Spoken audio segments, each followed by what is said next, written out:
you're asking a question about women, and I want to answer it. In Surah Al-Hijaab, chapter 33, verse 50, you said 58, it's not, it's verse 59.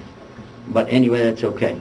It says, Ya ayyuhan nabi, which means, oh my nabi or my prophet, tell your azwajika, which is your wives, wa binatika, which is your daughters, and the believing women. You didn't put that in here, but it was to all the women. This is not just to his wife, and it's not just to his daughter. This is to all the believing women, that they have to cover themselves. They have to totally cover themselves with abaya when they go out. Now, there's different words that Allah used in Quran. The other word that He used in Surah An-Nur was the word khimar, and the khimar used to be worn in the back of the head. They knew what that was because a lot of women wore, just wore it. That was a custom. And He ordered them to draw it down or drop it over their juyubihina, which is the chest area where the cleavage is, and they have to bring it down over. And that's exactly why so many of the women of the time, from the Meccan women, covered their faces as well, because it was just real easy. Drop that down, cover it all up, and they used to be called them black crows, because you couldn't tell anything except that it was black wherever they went.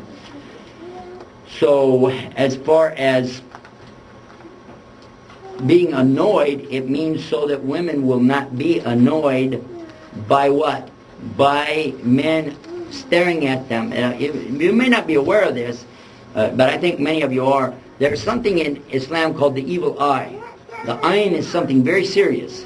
Nobody wants it. We seek protection from it in the Quran. Allah warns us about it, and how we seek protection, we ask Allah for protection from these things in the last two surahs. You should recite them every night. Ladies, men, both of you, you should recite this, because it is protection. This is very good. The Prophet ﷺ, when it was revealed, he never left off doing that. So we should do the same. Now, when a woman is going around without being properly covered, there are men, non-Muslim and Muslim, and we're just saying men in general, who will look at you with the evil eye, because they say, hey baby, hey what's up, hey. Or even in their heart, and it's still the ayn on you.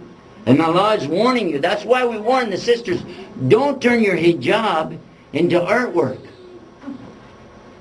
Don't turn your hijab into an attraction, because that was the whole idea to start with, that you're not trying to cause people to stare at you. And you go out here and you've got, I'm sorry to mention, but some of our sisters, they got signboards with messages about Allah, about Islam, across their chest, across their back. They're walking around with they think they're wearing hijab, they got a scarf on and blue jeans.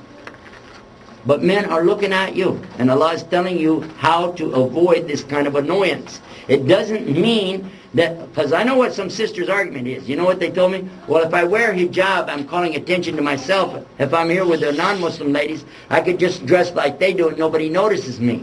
That isn't what Allah said.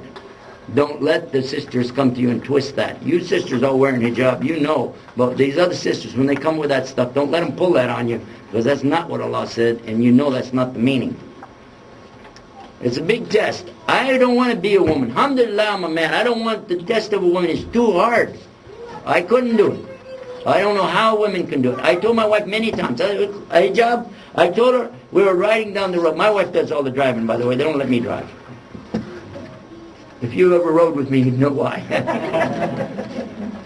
I have two gears, fast and faster. And I don't need a brake, because I'll hit something eventually.